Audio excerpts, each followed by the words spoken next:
Hi, I'm Claire, and I'm 34 years old. Let me tell you about the time I decided to get back at my mean mother-in-law who was determined to make my life miserable. I tried to be patient and ignore her behavior for a while, but eventually I couldn't take it anymore. Let me explain a bit. Whenever my mother-in-law gave me something, it was never very good. Like on our wedding day. This present is from my mother-in-law, Justine. Let's see what's inside. It's a used spatula. Well, thank you. And on my 31st birthday. Justine, you really shouldn't have. What's inside? Oh, it's, what exactly is it? It's a shovel, dear. Ah, how nice. But it looks a bit old. It's a fixed-up shovel. I later discovered she took it from the neighbor's shed and gave it to me. Another time, when I hosted a dinner party, she brought the cheapest bottle of wine she could find. At that point, I wished she wouldn't bother doing anything for me at all. But what really bothered me were the times she insisted on cooking for me, only for the food to taste awful every single time. At first, I was understanding. Not everyone is a great cook, and that's okay. I thought it was the thought that counted, not necessarily the taste. But then I learned that the same dishes she made for me tasted amazing when she cooked for other people. After trying to convince myself otherwise for a while, I realized she was intentionally making my food taste bad. Claire, try my casserole. I made it. I'm really full from all the food you've given me. Please, just take a bite for me. I reluctantly took a bite, feeling uneasy about what might happen next. As expected, the casserole tasted terrible. It made me wonder if she was trying to harm me with it. You might be wondering what my husband thought about all of this. Well, he didn't believe me. I didn't blame him. It's tough to accept such a strange idea, especially when it's about your own mother. But I kept asking him to try the food she made for me, hoping he'd see what I meant. Every time, he dismissed me, saying I was imagining things. Sometimes he'd almost try it, but Justine always stopped him. Hey, that food is for Claire. I made it just for her, considering her dietary needs. Yes, I have specific dietary needs because I'm a vegetarian, but I married into a family that loves their meat. So whenever there's a big family meal, my mother-in-law, Justine, would make a separate dish for me, which I appreciated. But it always seemed like she didn't put much effort into it. After realizing she was messing with my food, I tried to understand her. Maybe she was upset about having to make a special dish for me.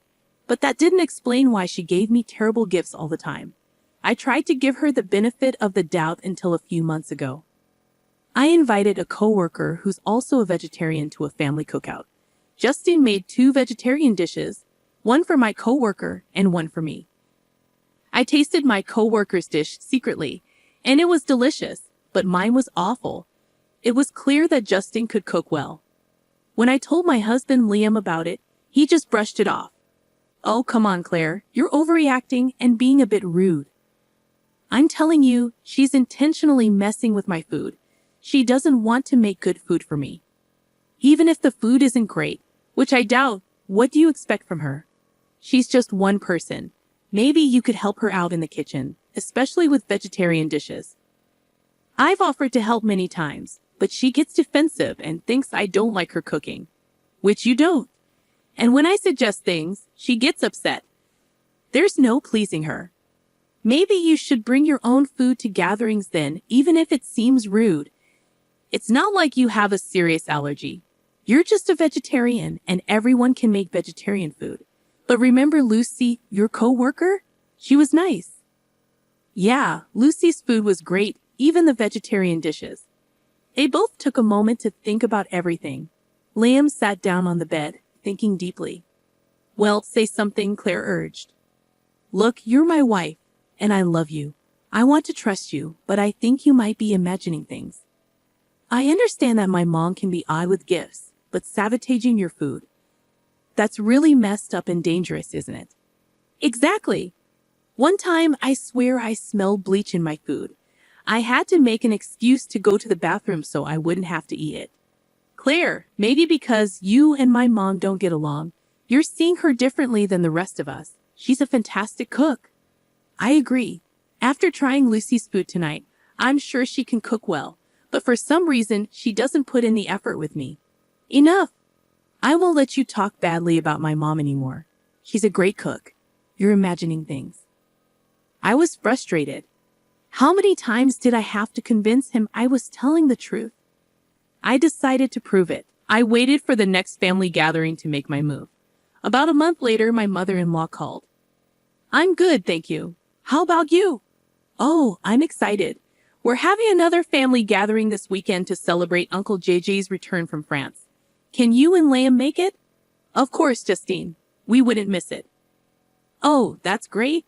Uncle JJ prefers simple things, even though he's from France. So we're keeping it casual with sliders and sandwiches. You can even bring your coworker friend again. She was lovely. Unfortunately, she can't make it this time, but Liam and I will be there. Oh, that's too bad. But I'm glad you both can come. Oh, one more thing before I forget. I've decided to get you some special plates to make it easier to separate vegetarian and non-vegetarian dishes. They're beautiful navy blue plates. No problem, Justine. Thank you. Okay, see you soon. After hanging up, I couldn't help but feel uneasy. Normally, different plates wouldn't bother me, but knowing what I knew about her, I realized it was just another way for her to make me feel isolated from everyone else. Everyone else in the family always enjoys their meals, but mine are always terrible. So when I complain, I look picky and fussy. But that's not true. There are rumors going around that I'm just being difficult, and I wish I could prove them wrong by sharing my food. But Justine always stops me and gets upset if I don't eat what she made. Sometimes I manage to avoid eating it, but usually I have to force it down quickly to avoid tasting it. Whenever I visit, I dread it and can't wait to leave and make my own food. But this weekend was different. I was excited because I had a plan to show everyone that I wasn't making things up. I had real concerns and everyone needed to see that. The weekend came and Liam and I brought our coleslaw to the barbecue. There was so much meat everywhere. Even the meat lovers thought it was too much. Despite my initial worries, the party was going well. I was enjoying chatting with my in-laws and playing with my nieces and nephews. But when Justine called us to the dining table, my stomach churned with dread. I forced myself to smile and sit next to Liam. You see, Claire, everyone's having fun. Why can't you relax? Mom put a lot of effort into this. Maybe if you had a better attitude, you'd enjoy the food. I was tired of Liam's lectures. He had no idea what it was like dealing with his mom's awful cooking. But I had a plan. Justine brought out the food, and my plate, as promised, was navy blue. It stood out among the white plates on the table, but I didn't care. I was ready for my revenge. As everyone sat down to eat and grace was said, I suddenly exclaimed, "Oh my goodness, is that a snake?" People were startled and chaos ensued. The kids got excited and wanted to see the snake, while the adults sprang into action, with the women leading the children inside and the men cautiously checking out where I pointed. While everyone was distracted, I followed behind the women, glancing back at the dinner table. Luckily, all the food looked similar, so it was hard to tell which plate was which. That's why my mother-in-law made a special plate for me, so she could tell which one had the bad food. As people started to come back from checking for the snake, I quickly swapped the sandwiches from my plate and Liam's. Just as Justine was coming back outside, Liam told her it was a false alarm and the snake was gone. As everyone returned to their seats, there was a sense of excitement in the air, despite the false alarm. People enjoyed the rush of adrenaline, even the elders. They settled back into their seats, and I apologized, saying, "Sorry, everyone. I must have misjudged the ground. Please excuse the disturbance." Everyone took it well, not too bothered by the interruption. "No problem, dear. It's better to be safe than sorry," someone replied, and everyone seemed to enjoy the little thrill of the snake scare. The mood shifted when Liam took a bite of what he thought was his sandwich, but it turned out to be my vegetarian one. "It's wild," he said before biting into it. Suddenly, he stopped and everyone's attention turned to him. He gagged and spat out the sandwich. "Ew, this is awful." "Liam, that's so rude," Justine scolded him. I put so much effort into these dishes. Justine protested as everyone began to eat their food, enjoying the delicious flavors. They started questioning Liam about his reaction. Even Uncle JJ, who usually stayed quiet, said it tasted fine to him. I don't know, guys. The food just tasted weird to me for a moment. Sorry, Mom. I didn't mean to be rude. Maybe it's a new recipe. Let me try again. Liam attempted to take another bite, but he started gagging before it reached his mouth. Justine was getting flustered and complained about Liam's rudeness. Mom, I'm sorry, but I can't eat this. There's something wrong with it. Except it's not, I added, and everyone looked at me, surprised by my statement. It was then that Liam noticed I hadn't touched my food. Babe, why aren't you eating? Because it has meat in it, I admitted.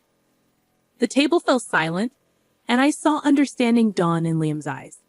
Mom, have you been messing with Claire's food? Everyone exclaimed, shocked. Justine started shouting in response. Liam, I don't know what's gotten into you. Maybe it's your spoiled wife who convinced you, but I won't stand for this. Apologize now. No, Mom, it's your food that's spoiled. Claire was right, Liam declared. He handed his sandwich to Uncle JJ, who almost threw up after trying to take a bite. Justine's eyes turned to me, filled with venom. What have you done? She hissed. I should be asking you the same thing. You've been sabotaging my meals every time I come here, making me miserable. I confessed to everyone. I'm sorry for lying about the snake, but I needed a distraction. Justine has been poisoning my food since I joined this family. Everyone gasped in shock. It's true. I suspected it for a while, and I know I might have seemed picky, but try Justine's sandwich if you can stomach it, I urged. The sandwich made its way around the table, eliciting gagging and dry heaving from those who tried it. They advised the elderly and children not to eat it, and one person even considered going to the hospital due to the smell. Your move, Justine, I challenged. Okay, you got me. I was sabotaging your food, Justine confessed. Why would you do that? Because she hates me. She's always had it out for me since day one, Justine shouted. Liam suddenly looked ill. He vomited all over the grass and collapsed onto the patio sofa. Mom, what did you put in that sandwich? Liam asked weakly. Liam, Oh God, are you okay? That sandwich wasn't meant for you. I'm so sorry, everyone. Please forgive me, Justine exclaimed in panic. Uncle JJ's homecoming had to be cut short, and several family members rushed Liam to the hospital. It turned out that the sandwich contained rancid mushrooms with traces of cat feces, causing severe food poisoning. Liam was hospitalized for some time as he recovered, and my mother-in-law was arrested after confessing to her actions. The incident made me realize the extent of her hatred towards me. She was willing to harm me just because she despised me. If it had been me, she might have delayed getting help. But because it was her son, she rushed to fix her mistake. However, it was too late. Thankfully, Liam recovered fully. During his hospital stay, he repeatedly apologized for not believing me about his mother's actions. His mother attempted to post bail, but the other family members refused, insisting she needed to reflect on her actions. Visitors informed me of her remorse and realization of her mistakes after seeing her son suffer. However, I couldn't accept her apology. It took seeing her son in pain for her to acknowledge her wrongdoing. For years, she never considered the harm she was causing. Who knows what else she put in my food? I endured it in silence, often getting sick and missing work to recover. After sharing this with my husband, he felt even more sympathetic towards me and promised to always believe me. I'm relieved I could impart 2 lessons. Always trust your spouse and don't mess with me, or you might end up in jail.